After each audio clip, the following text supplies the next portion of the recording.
Morning, gang. Happy St. Patrick's Day. How's it going? Good morning. Did I get to pinch him? He has nothing green on. Nothing. And his last name is Kilpatrick. But it's only the name, That's all he would do. not the genetics. However, my genetics are, my mother is all Irish.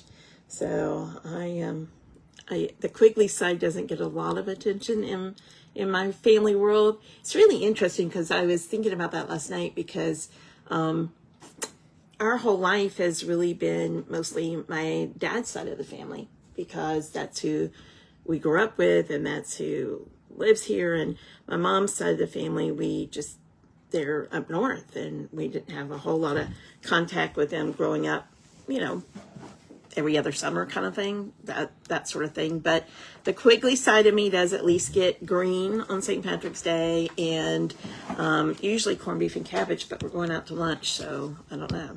I might be eating something different than that. But anyway, it's been a kind of crazy week around here. They all are. Yeah. Did you think that not working in a regular, go in 12-hour day kind of thing, you would still be so busy? 9 or 10 hours, but not 12. But you have a I'm lot of busier than I thought, 12-hour but- days because you come home and it didn't go to bed. You were on call. well, yeah. That's denial. Until the last couple of years, it's gotten less over the last couple of years. But it's nice to have this change, and I'd like to be a little busier, but I'm busy, but not always doing the same thing. Yeah. He's still cooking. This, however, is a problem. It's not a problem because his father's gaining weight, but it is a problem because I got to fit in a plane seat in 87 days. So, yeah, I gotta get stepping. But anyway, I'm super excited. I know I keep saying this, but I'm appreciative. I'm so appreciative to have Troy home and feeling like I'm not alone in the whole saga of everything that goes on here and that sort of stuff.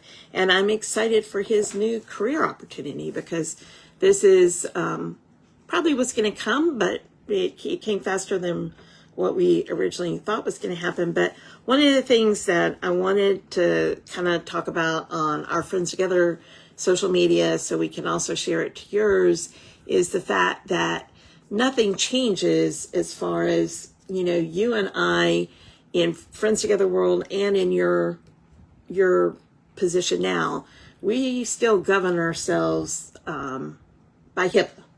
Accordingly. Accordingly. Yes. Yeah. So you see us here, like, making the videos for Friends Together and promoting my telehealth practice together. And it may seem like, everything is like enmeshed with us with the things that we do, but that is totally not an accurate perception. I don't want to be like enmeshed in all the stuff that she does, and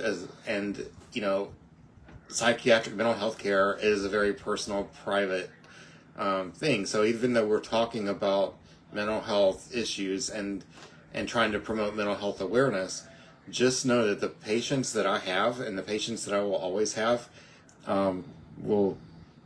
their confidentiality, Their patients is right. I mean we're like in my office right now, and that information doesn't leave my office, even into Kathy's office. Right. It doesn't go. So what I'm trying to say is that I hadn't really planned on how to say this, but just the information that I want to get out is that if somebody I were to know, or if a Friends Together person, or somebody I don't know, but if somebody sees this and reaches out, them reaching out to you is 100% confidential. And if I were treating a family member of Kathy's, she would know. Right. That's how the bottom line. Right. And that's how we've run our life always, right? Right. Because what you guys have to realize is, we, even before Friends Together, when decades ago, when Troy and I lived together many years ago, and he was an HIV provider, our circles were completely crossed, right? And She still didn't know who my and patients were. I did not know who his patients were, and he did not know who I was Associated working with. Right. Right? It's no different. So we were just talking about this when we were driving the other day, and I thought I thought that it needed to be said, because I don't want to have anyone be afraid to reach out, because this whole thing is about reaching out for help. I don't want someone to be afraid to reach out if they're comfortable with what they see with me on these videos and would like to reach out. I don't want that to be a hurdle for them. Right. So, and that just, nothing changes with that. That's just all the way that is. And so now that's covered. Now I got the evil eye.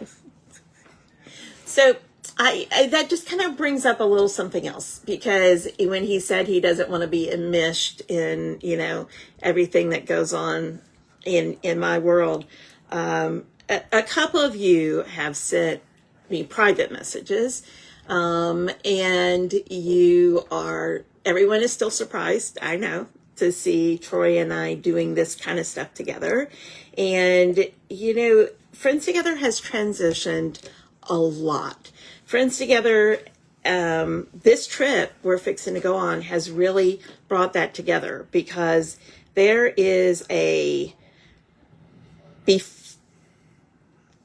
Lakeland side of Friends Together and a South Florida side of Friends Together. And it's so interesting, because the early days of Friends Together, that is our HIV work, right? In our kids and our families and our clients. And when Steve died and Troy and I came back into each other's life, we kind of made a conscious choice that, you weren't going to be involved in that. Right. And because he didn't want anyone to feel like he was replacing Steve, because the kids, all the Friends Together kids, Steve was a father figure for them, right? Now, that didn't mean the local Lakeland peeps, all those boys, you were in their life. But the idea was to kind of keep that compartmentalized. So we did that intentionally. And plus, he is, when we were doing camps, you think I'm not a camper. I don't camp well. Tori's idea of camping is the Sheraton Hotel on Siesta Key. And so that's all part of that. However, moving forward, you are going to see him more and more involved in the Friends Together side of things, just in the fact that we're a different organization now, right? We don't have that day-to-day piece of care, I guess, is the thing, of families needing immediate care, of my phone going off 24/7. Aren't you amazed how little my phone rings compared to before? Yeah, but Still rings too much. I'm not sure if it rings too much or if you're just talking on it, if you're making the calls. Don't know. My current job requires me to be on the phone, though. Yeah. Well, I mean, everybody that sees this knows how much, you talk. I don't think her phone's been charged to 100% since she got it. Probably not. So Probably I'll not. just stop there. Probably not. But I guess what I was saying is my phone doesn't go off in the middle of the night with a crisis anymore. No, it doesn't. And neither does yours. No, that's nice. And how does that feel? Because there hasn't been a single time in the last 10 years that we've had a single holiday that there hasn't been an emergency call, right? something. And so we're still getting used to that part. You know, my phone transitioned from that a while ago, but we went all the way to Winter Haven the other day, all the way from Fort Myers to Winter Haven. We had dinner at Manny's. Thank you. It was so good. And then we did the Relay for Life, and we came all the way home. If you're not from Southwest Florida, we were gone 12 hours, and you did not have a single phone call. And it was like, I was riding going, this is crazy, because we're just so used to that other mode. And I'm liking it. I'm really liking it a lot. There's time for quiet now. There is time for quiet. And that does a lot for your mental health. So how does that feel? I mean, really, how does that feel? You have been in a constant state of heightened adrenaline for a decade. Yeah. You've had to be. Yeah. That's what your job required. So how does it feel to be on the other side of that? It's good. You don't realize when you're in the middle of it what's going on, really, especially when it goes on for that long. It's some adjusting, but that whole cortisol level of not being up there where it's been for 10 years, it's just relaxing. Yeah, I keep checking in with him. I'm like, how you doing? How you doing? Because hi Kelly, hi Holly, hi Peace. I can't tell who all's on. I can just tell a couple of you when you pop on. But Kelly can well attest that when I first made that change from Lakeland to here, you know, my mental health wasn't good at all, you know, because I went through a lot of loss. Like I felt like I lost my identity because my identity was so tied to that. But you don't seem to be feeling those things. No. And at that same time, when we came back from Lakeland back to Fort Myers, I hated Lakeland. So it was a positive move for me coming back home. But you know, home's where you make it, I guess. And this is home now. It is now. This is home now. I keep telling people they're going to have to bring my cold dead body out of here, I guess, because I'm kind of stationary. Like, well, there's too much crap in here, and we're too old to move it now. Right. It's so true. There is no not truth to that. Okay, so a couple of Friends Together things. Mainly, we wanted to make sure that HIPAA thing was out there and everybody knew that, but also on the Friends Together side of things. So, hair dyeing day is Friday. It'll be live. Bob is dyeing his beard. One of the older ladies in my class, Carol, she's getting her hair done that day. So, it's going to be the purple day. We still need some donations. So we definitely hit the goal, but we still have about 400 girls we need to get sponsored, and we're down to like 86 days. So if anybody wants to donate $15 toward the hair thing, that would be awesome. And I haven't been talking about it a bunch, but I need to start promoting this. We have another volunteer, Shayna, who is going to skydive. She has sent her stuff out through her friend network, and she's raising $3,000, and if she does, she's going to skydive. Now, let me tell you, Shayna is somebody who didn't want to get on a plane and fly a few years ago, so she's going to jump out of a plane. That's not going to be me. There is zero amount of money that anybody can pledge to us that would make me do that. So just so you know that, not happening. Say that with Bob. Not enough money. Not enough money. None. However, Troy and Bob came up with a side bet the other day. Well, I didn't.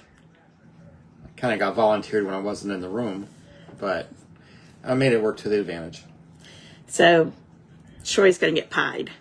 And So yeah, so we got all this stuff going on. Keep tuning in. You'll be entertained. I love you all. I appreciate you all. As always, take good care. It's St. Patrick's Day. Remember, the crazies get out, the drunks get out on the road. Tow to go with AAA. They'll tow you home for free. Dial an Uber. Remember, the designated driver is not the person who drank the least amount.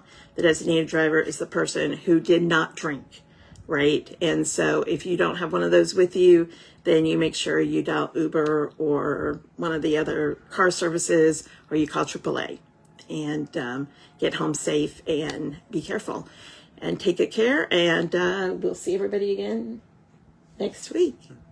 He's going to keep coming. So keep your questions coming, guys. Take good care. Be the boss of brain.